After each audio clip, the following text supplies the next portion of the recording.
دین کے خاطر سختیوں کا برداشت کرنا اور تکلیف و مشقت کا جھیلنا۔ حضور اقدس صلی اللہ علیہ وسلم اور صحابہ کرام رضی اللہ تعالیٰ اجمعین نے دین کے پھیلانے میں جس قدر مشقتیں اور تکلیف برداشت کی ہیں، ان کا برداشت کرنا درکنار اس کا ارادہ کرنا بھی ہم جیسے نالائقوں سے دشوار ہے۔ تاریخی کتابیں ان واقعات سے بری ہوئی ہیں، مگر ان پر عمل کرنا تو علیحدہ رہا، ان کے معلوم کرنے کی تکلیف نہیں کرتے۔ حضور اکرم صلی اللہ علیہ وسلم کے طائف کا قصہ۔ نبوت مل جانے کے بعد 9 برس تک نبی کریم صلی اللہ علیہ وسلم مکہ مکرمہ میں تبلیغ فرماتے رہے، وہ قوم کی ہدایت اور اصلاح کی کوشش کرتے رہے۔ تھوڑی سی جماعت کے سوا جو مسلمان ہو گئی تھی اور تھوڑے سے ایسے لوگوں کے علاوہ جو باوجود مسلمان نہ تھے آپ صلی اللہ علیہ وسلم کی مدد کرتے تھے۔ اکثر کفار مکہ آپ صلی اللہ علیہ وسلم آپ کے صحابہ رضی اللہ تعالیٰ اجمعین کو ہر طرح کی تکلیفیں پہنچاتے تھے، مذاق اڑاتے تھے، جو کچھ ہو سکتا تھا اس سے درگزر نہ کرتے تھے۔ حضور اکرم صلی اللہ علیہ وسلم کے چاچا ابو طالب بھی انہی نیک دل لوگوں میں سے تھے جو باوجود مسلمان نہ ہونے کے حضور صلی اللہ علیہ وسلم کی ہر قسم کی مدد فرماتے تھے۔ 10ویں سال بعد جب ابو طالب کا بھی انتقال ہو گیا تو کافروں کو اور بھی کھلی جرأت اسلام سے روکنے اور مسلمانوں کو تکلیف پہنچانے کا موقع ملا۔ حضور صلی اللہ علیہ وسلم اس خیال سے طائف تشریف لے گئے کہ وہاں قبلہ ثقیف کی بڑی جماعت ہے، اگر وہ قبلہ مسلمان ہو جائے تو مسلمانوں کو ان تکلیفوں سے نجات ملے اور دین کے پھیلنے کی بنیاد پڑ جائے۔ وہاں پہنچ کر قبلے کے 3 سرداروں سے جو بڑے درجے کے سمجھے جاتے تھے کو گفتگو فرمائی اور اللہ کے دین کی طرف بلایا اور اللہ کے رسول کی مدد یعنی اپنی مدد کی طرف بلایا، متوجہ کیا، مگر ان لوگوں نے بجائے اس کے کہ دین کے بات کو قبول کرتے یا کم سے کم عرب کے مشہور مہمان نوازی کے لحاظ سے ایک نوار مہمان کی خاطر وہ مدارت کرے، صاف جواب دے دیا اور انہیں نہایت بے رخی بد اخلاقی سے پیش آئے۔ ان لوگوں نے یہ بھی گوارا نہ کیا کہ اب یہاں قیام فرما لیں۔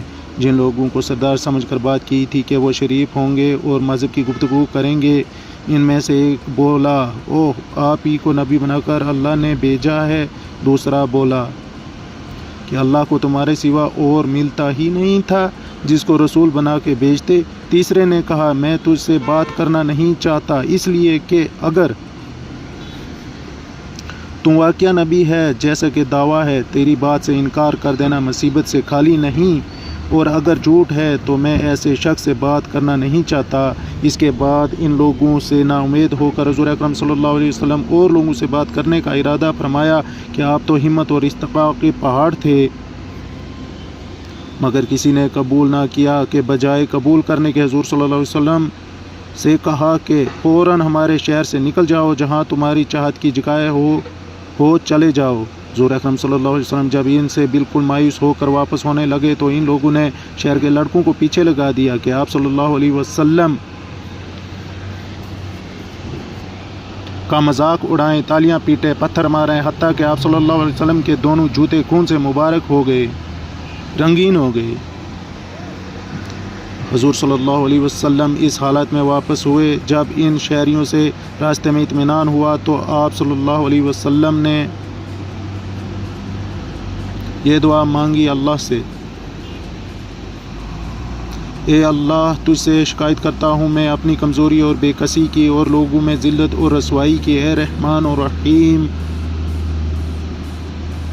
تو ہی ذوق کا رب ہے اور تو ہی میرا پروردگار ہے۔ تو مجھے کس کے حوالے کرتا ہے؟ کسی اجنبی بیگانے کے جو مجھے دے کر شروع ہوتا ہے اور منہ چڑھاتا ہے، یا کسی دشمن کے؟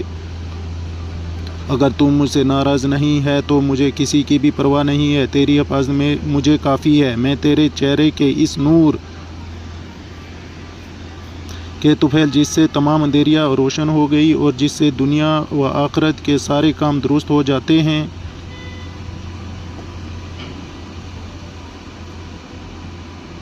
اس بات سے پناہ مانگتا ہوں کہ مجھ سے تیری غصہ ہو یا مجھ سے ناراض ہو، تیری ناراضگی اس وقت تک دور کرنا ضروری ہے جب تک کہ تو راضی نہ ہو۔ تیرے سوا نہ کوئی مالک الملک کی شان قہری کو اس پر جوش آنا ہی تھا کہ حضرت جبرائیل علیہ السلام نے آ کر سلام کیا اور عرض کیا کہ اللہ تعالیٰ نے آپ کی قوم کی وہ گفتگو جو آپ سے ہوئی سنی اور ان کے جوابات سنے، ایک فرشتے کو جس کے متعلق پہاڑ کی خدمت ہے آپ کے پاس بھیجا ہے۔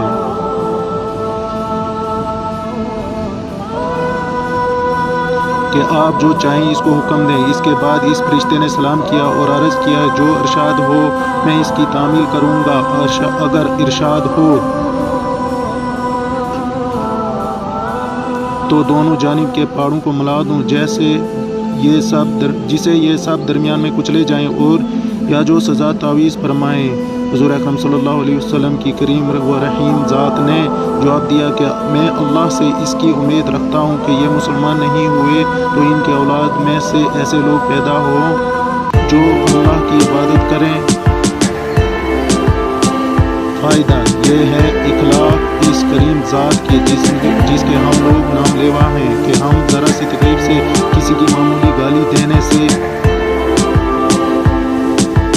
ایسے بڑک جاتے ہیں کہ پھر عمر پر اس کا بدلہ نہیں اترتا، ظلم پر ظلم اس پر کرتے رہتے ہیں اور دعویٰ کرتے ہیں اپنے آپ کو محمدی ہونے کا۔ Hey there. Subscribe to my channel. And also press this bell icon.